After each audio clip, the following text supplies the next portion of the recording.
Should you search for horror game franchises, one of the first you would stumble upon among the classics like Resident Evil, Silent Hill, or Alone in the Dark would be Dead Space.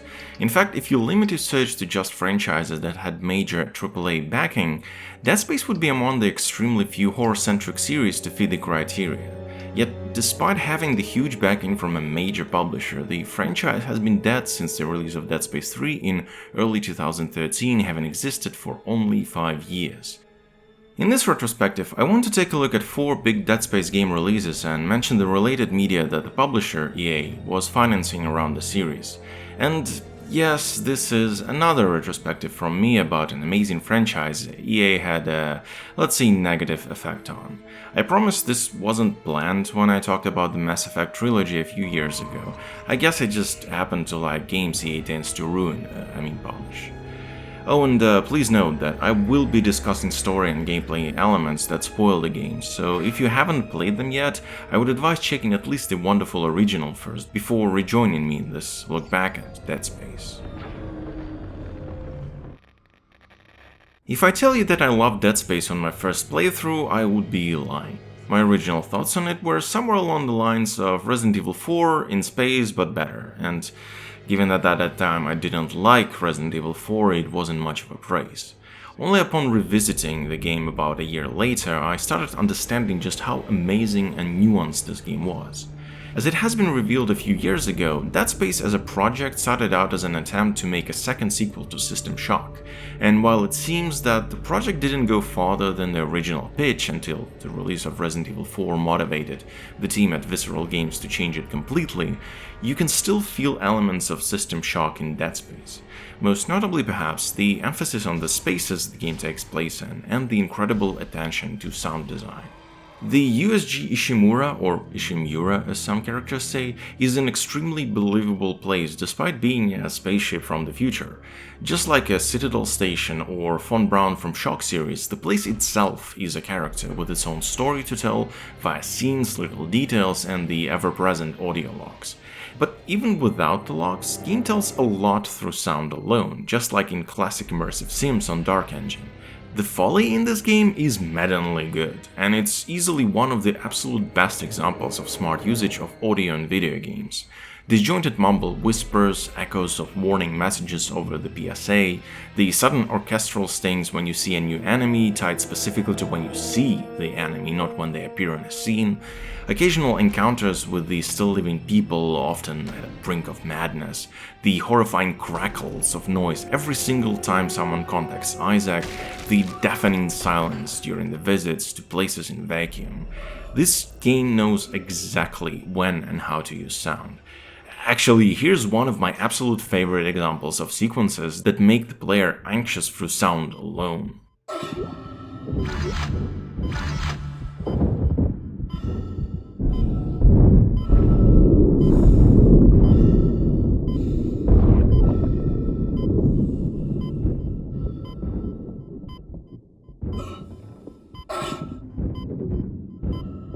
Exiting routing.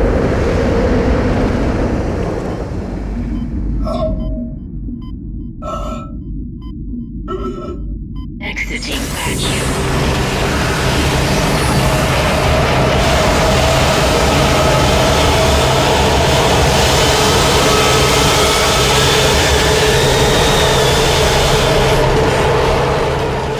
This is what the game is about. It's a constant unknown. Rules change, what was safe before might not be safe anymore. Sometimes the most obvious thing happens, and sometimes it goes completely against the expectations.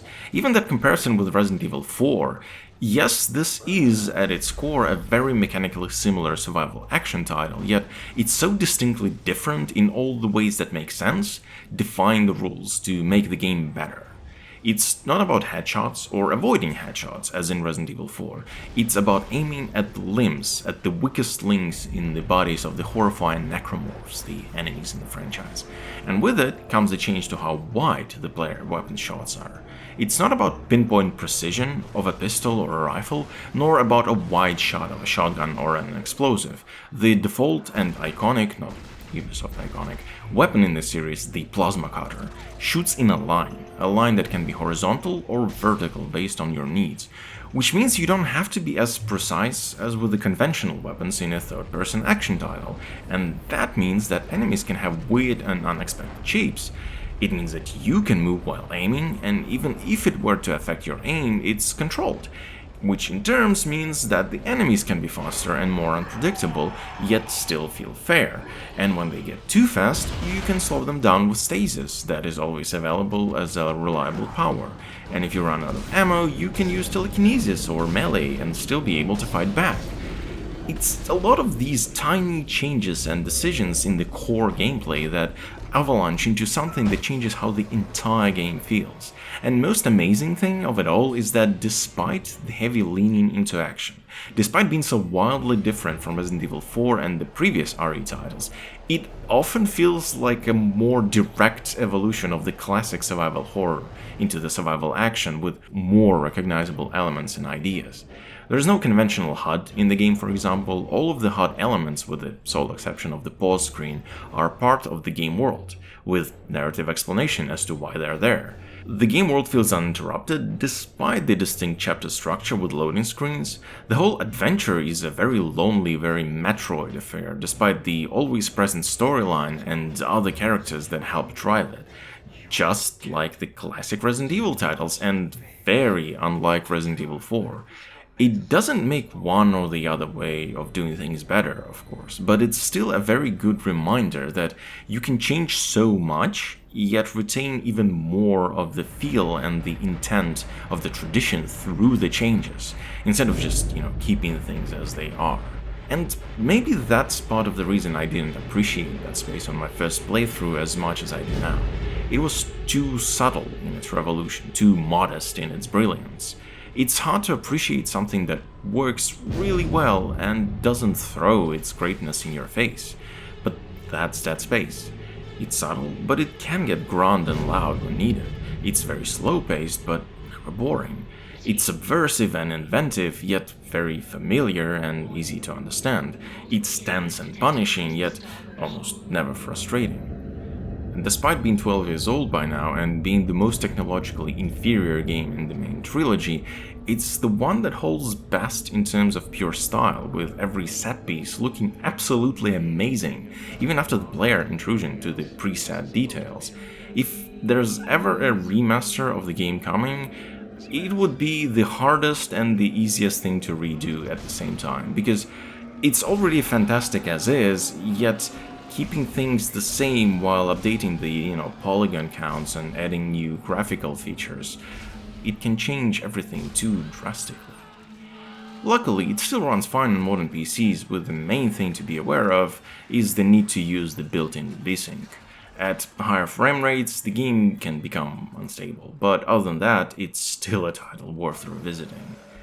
Yet it seems that EA wanted to make sure it hits the market hard, as they have thrown everything they had into promoting the game the way they used to do during that time, by having a cross-media franchise. A prequel comic book in 6 parts, simply titled Dead Space, was released before the game and later turned into a motion comic. Another prequel was made as an animated movie called Dead Space Downfall and was first shown shortly after the game release.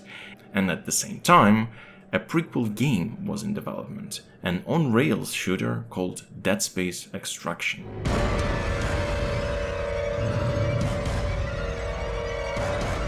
Originally released on Wii, this game was later ported to PS3 to be played with a PS Move controller, though it could be played with a DualShock as well.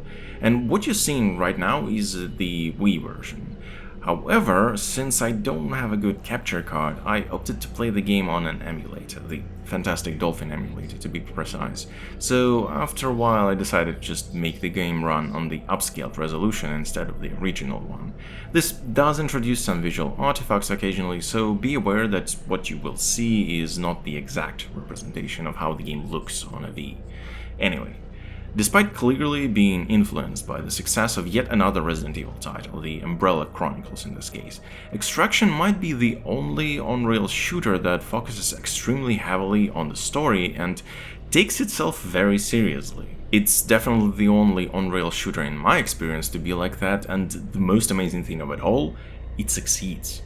This might not be the deepest or the darkest of the stories in the franchise, and its narrative very often has to conform with the fact that it's tied to a rather arcadey on-rail shooting, but the storytelling in this game is actually really good. The characters are well defined, the situations are well written, the overall story arc is well done. It's very, very good and unlike anything I've seen in the genre. There are noticeable inconsistencies, something that is actually seen in all related prequel materials, including the comic book with the same name, despite all of them being worked on by at least some of the same writers. But I would still call this game a vital part of the overall Dead Space experience, and due to that, it's a real shame that this game never had any further ports.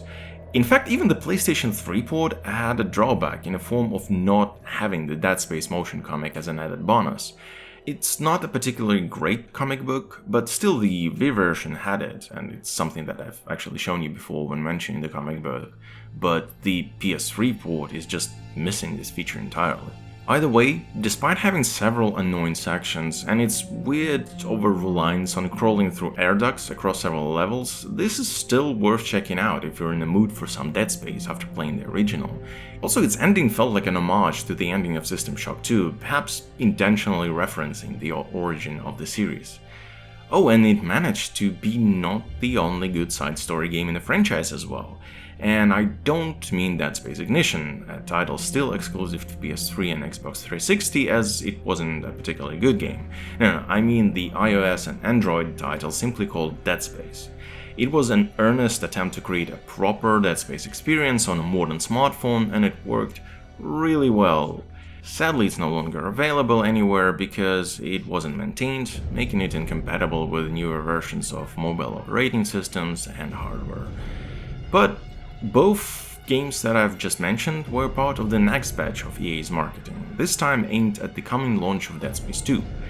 There was also a Dead Space Aftermath, a prequel animated feature, Dead Space Martyr, a novel set hundreds years prior to the game, and it spoke about the events that actually led to forming the Charge of Unitology, which plays an important part on the story. And also there was Dead Space Salvage, as a one-issue comic book that is set between the events of the first game and the Aftermath. It was clear that EA were banking on making Dead Space 2 a gigantic mass-market success and were pulling out all of the stops to market it, which, of course, reflected upon the game itself. Dead Space 2 wanted you to know that things were different immediately. It still started with a video message showing that the character models were changed to look closer to their voice actors this time around, but even during that brief recap of the story, the game was literally screaming at you. And a scene later, you have a horrifying necromorph transformation happening in front of your eyes, and your tutorial sequence is running away with low health from an onslaught of monsters. It was loud, it was action-heavy, and it was fast, perfectly showing how the rest of the game will play out. This game was clearly influenced by the success of Uncharted 2, and that, not Resident Evil 4 or System Shock, was its main inspiration this time around. Yet, a lot of nuance of the original game was still not lost. The Titan station Isaac found himself on didn't feel as intimate as the Ishimura, nor was it trying to be. You got to revisit some areas twice, but most of the time you spent exploring new locations and constantly moving forward. The sound as well had to change. While still impressive, it was far more focused on being cinematic rather than brooding. Quiet moments could still happen, but you weren't meant to be truly isolated this time around. Isaac himself had a voice now and a clear personality, and he always had someone on the other side of a call or even standing beside him to talk to. The story moved at a faster pace and set clearer goals to the player, and the gameplay as well was much quicker. Despite having the same mechanical core as the original, Dead Space 2 has so many tweaks and rebalancing changes that it feels completely different. The movement is faster both for the player and the enemies. Telekinesis and stasis are rebalanced to be used more often and easier. Telekinesis in particular now gained the ability to pin enemies on impact, instead of just doing barely perceptible damage, and as a result it becomes an extremely efficient way of dealing with necromorphs.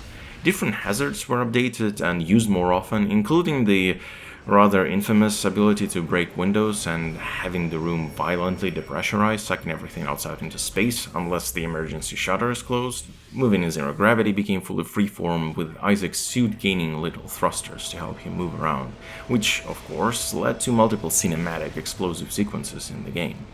And even though most of them are really well done, they do get stale after a while, I'm afraid. Where the original game really had anything on a huge scale happen, when it did, it was genuinely unexpected and usually welcome. A change of pace, fun variety. In Dead Space 2, you were often getting used to situations where things would just suddenly explode and you need to perform some QTE or do some sets of actions to not die and see some more cool cinematics play out. And because the game got also far more reliant on jump scares and screaming at the player, it would get you numb to what was going on. Thankfully, the developers were smart about mixing things up.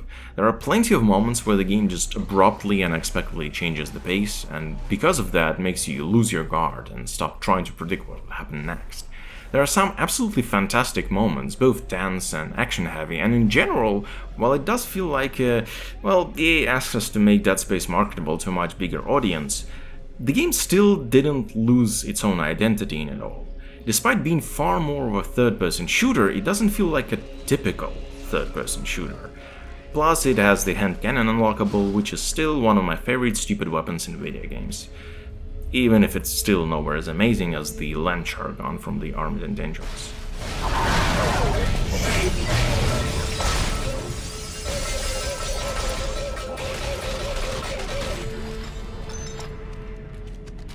The game still plays really well, though unfortunately there are more annoying things this time around. For one, the game had a story DLC, which I don't have recorded here because it was never released for the PC version. The DLC continues, by now it's safe to say concludes, the story of the characters who survived the events of Extraction and has some fun elements absent from the main title. It also continues following a certain subplot that gets dropped entirely after this entry and is never brought up in the sequel or related media. Additionally, there were minor issues that remain unpatched to this day, and also this game has several doors that will never open on PC because they require you to have played Dead Space Ignition on the same platform, so while the doors and their content is present in the game, you just can't open them. At this point though, EA's approach to developing franchises was changing. Only 2 pieces of non-game media were published in preparation to the next game in the series. A novel, Dead Space Catalyst, that followed up on the events from hundreds of years ago previously explored in Martyr, and a graphic novel, Dead Space Liberation, that was meant to expand on the backstory of the key characters to appear in the next main title of the series. No animated features, no companion games were made before Dead Space 3 got released. What? And what a complete departure that game was. Built with support of all of the major money-making and mass-appealing features at its core, Dead Space 3 was a cooperative third-person shooter with a cover system, crafting system, and microtransactions. Every single nuance, every single feature that made previous games unique was redone or removed entirely. Horror aspect was far more in its theme now rather than the intent. The game wasn't usually trying to scare you, rather it just had monsters as enemies and the plot involved the world destruction due to some horror trope reasons. Resource management wasn't much of a focus anymore either, mostly because there was no specialized ammo. Just like in Deus Ex Invisible War years before it, this game used universal ammo that fit any gun you would wield. And any gun was good enough, really, because while cutting off limbs could still be beneficial, it was no longer actually necessary. A lot of enemies didn't rely on dismemberment, rather than on just being shot at, and there were also occasional shootouts with human enemies with cover and all of the third-person shooter stuff typical for the era. To work better for co-op, the saving happened at checkpoints, though your inventory state was saved all the time, which of course meant that the game exploration had to be redesigned altogether as well. Instead of the Metroid-like approach, Dead Space 3 was basically dungeon-based. You had your necessary dungeons that you had to complete and the optional dungeons, which had a huge enemy fight and, I kid you not, chests with loot as a reward at the end of them. Some of those, especially closer to the start of the game, tried to at least give some narrative validity to the bollocks by having semblance of a plot happen in audio messages as you explored, or have some fun stuff happen to your co-op partner as you do the boring things if you were visiting any of the co-op-only dungeons. But some of the later ones dropped the pretense entirely and were like, look, you want some rare loot and materials for crafting, you go through the same copy-pasted corridors and kill enemies. Go. Which is another point worth mentioning. Somehow, despite being the newest entry in the series, the game manages to look and feel the worst of them all. Even disregarding the fact that a lot of locations actually did look straight up copy and pasted, the visual design in this game was horribly boring to look at. It's all just drab colors and least imaginative enemy and character designs. The suits, the rigs, are still cool, but now even their changes are more or less purely decorative. The game isn't without not terrible things, I suppose. The co-op dungeons are at least a neat idea, and the crafting element at least makes sense for the character. And you can make some interesting mixed-purpose guns due to that. Also, there were some few neat moments. It's a very difficult thing, undoing the damage man has done. Everything we touch, we contaminate. Oh yeah, and the main villain was voiced by Simon Templeman, whom you might best know as Kane from Legacy of Kain series, and why haven't I talked about the series in all these years? I love those games. Anyway, let's continue this train wreck. The story is terrible, it doesn't make sense, sometimes it contradicts what it just said or has shown a few seconds ago. There's a nonsense left triangle, which doesn't make any sense, and there's also a story DLC, which might be the developers realizing that the series is dead, and because it had a bunch of nonsense happen, and then the world ends, maybe, or maybe it wasn't real, who cares? The game isn't as much bad as it's simply utterly and completely boring, solo or co-op. I did enjoy it a tiny bit more during this replay than I did when the game just came out, but wow, was I glad when it was finally over. I'd say, unlike the first two games, you shouldn't really play this one today. Even for co-op, just look for a different title, play Fear 3 or something, at least that one had genuinely fun gimmicks to its gameplay and completely different characters. At least there you're less likely to fall asleep while playing. It seems like Dead Space 3 could be taken as the reason the series never continued, but let's be honest here. The reason the series never continued were the same as the ones that led to Dead Space being what it was. A desire to take a nuanced niche title for a niche audience and turn it into a bombastic franchise that would appeal to everyone and their unitologist grandma and create a convergence event for customer wallets, by turning it into something different from what made it popular in the first place. I wish I could end it on a positive note, like I could with Mass Effect Trilogy. For all the faults each game had there, they were all amazing, exciting and enjoyable, but it's different with Dead Space. For how amazing the original is, for how surprising Extraction is, for how exciting Dead Space 2 is, 3 is simply a void of joy. A game that had everything that made Dead Space fun and unique sucked out of it. A game turned into something generic, lifeless and boring, just like what would happen with Visceral games, who were sucked alive from during the few years after Dead Space re-release, asked to work in titles that wasted all of their strengths and then simply shut down in 2017. And yet, should you search for horror game franchises, Dead Space will be rightfully listed among the classics.